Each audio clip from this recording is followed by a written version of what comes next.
how to download movies on Plex. So if you want to download movies on your Plex, then first you need to open up your Plex application, and then you can go with sign in or sign up. If you don't have an account, you can go with sign up.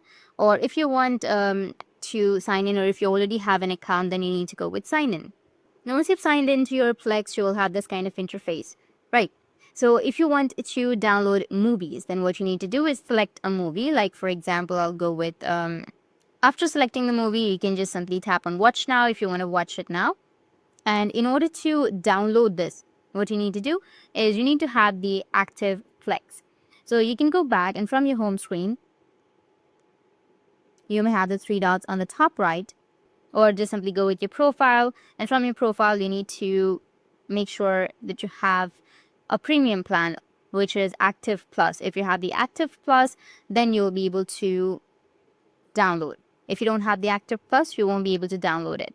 So first, take Active Plex, and after that, you'll have the download option. You'll be able to download it. So upgrade it, and that's it.